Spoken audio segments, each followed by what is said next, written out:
104 प्रवासी भारतीयों के डिपोर्ट का मुद्दा लगातार चर्चा में है। दरअसल 5 फरवरी को अमेरिका का एक मिलिट्री विमान 104 लोगों को लेकर भारत के अमृतसर पहुंचा। इन डिपोर्ट किए गए 104 भारतीयों में 33 लोग हरियाणा, 30 पंजाब, 3 यूपी, 33 गुजरात, 3 महाराष्ट्र और 2 चंडीगढ़ से बताए जा रहे हैं। अमृतसर पर लैंड होने के बाद भारतीयों ने जो कहानियां बताई वो दर्दनाक है। अमेरिका से भारत तक की इस यात्रा में करीब 40 घंटे का समय लगा। यात्रियों ने बताया कि इस विमान में उनको हथकड़ी लगाकर बैठाया गया, उनके पैरों में जंजीरों से जकड़ा गया। अब इससे अंदाज़ा लगाया जा सकता है कि किस तरह एक आम नागरिक को एक अपराधी की तरह बर्ताव किया गया। दूसरी बार अमेरिकी राष्ट्रपति बनने के बाद डोनाल्ड ट्रंप ने कुछ फैसले किए। इन्हीं फैसलों के कारण 5 फरवरी को 104 प्रवासी भारतीयों को अमेरिका से डिपोर्ट कर दिया गया। अवैध प्रवासियों को डिपोर्ट करने की प्रक्रिया जो है वो पुरानी है, लेकिन अमेरिका ने इस बार जो रुख अपनाया है उसको लेकर के देश में चर्चा का विषय बना हुआ है। ऐसा पहली बार हुआ है जब अमेरिका ने अपने मिलिट्री एयरक्राफ्ट से भारतीयों को डिपोर्ट किया गया, क्योंकि ये मामला जितना भारत और अमेरिका से जुड़ा है उससे कहीं ज़्यादा ट्रंप और उनके अमेरिकी वोटर से जुड़ा है। क्योंकि डिपोर्ट होने वाले लोगों में सिर्फ भारतीय ही नहीं बल्कि इनमें ब्राज़ील, ग्वाटेमाला, पेरू और होंडुरास के लोग भी शामिल है। इनको भी सैन्य विमानों से ही इनके देश में छोड़ा गया। ट्रंप ने ऐसा ही ऐलान कोलंबिया के लिए भी किया था, लेकिन वहां के राष्ट्रपति गुस्तावो पेड्रो ने इसका सख्ती से विरोध किया। उन्होंने कहा कि वे अपने नागरिकों की गरिमा का अपमान नहीं करने देंगे। उन्होंने अपने प्रवासियों के लिए कोलंबिया एयरफोर्स के 2 विमान अमेरिका भेजे थे। तो क्या भारत को भी कोलंबिया की तरह हर भारतीय नागरिकों के लिए विमान भेजना चाहिए था? ट्रंप ने ये कार्रवाई ऐसे समय की है जब भारत के प्रधानमंत्री नरेंद्र मोदी 12 फरवरी को 2 दिन की यात्रा पर अमेरिका जाने वाले हैं। 13 फरवरी को पीएम की ट्रंप के साथ वार्ता प्रस्तावित है।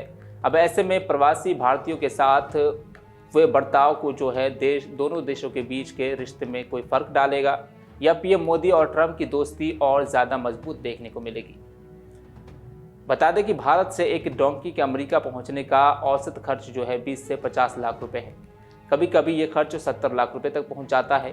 एजेंट वादा करता है कि डंकी को कम परेशानी झेलनी पड़ेगी, लेकिन असल में ऐसा कुछ नहीं होता। एक ऐसी ही कहानी कुरुक्षेत्र के गांव चम्मू कला के रहने वाले खुशप्रीत ने बताया कि वो 45 लाख रुपए लगाकर जो है अमेरिका गया था और अपनी पुश्तैनी घर की ज़मीन और पशु तक गिरवी पर रख दी।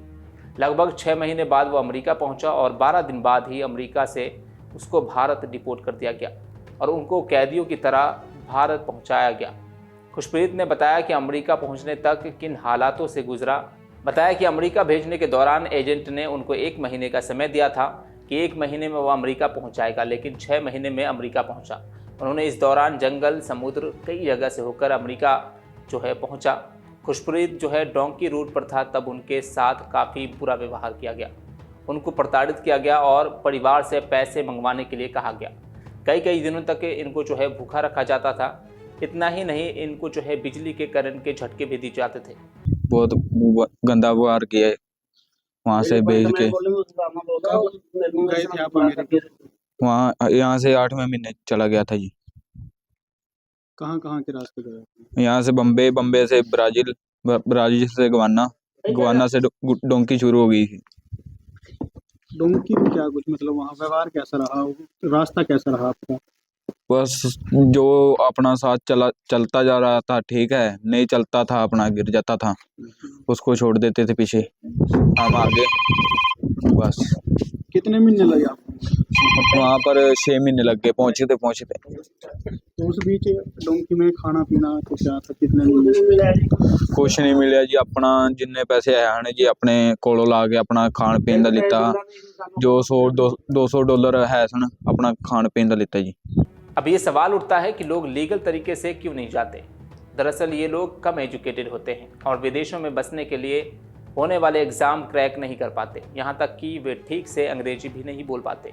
कुछ समय पहले तक डंकी रूट लेने वाले सभी ज़्यादा लोग पंजाब से हुआ करते थे और ये कनाडा ही जाते थे।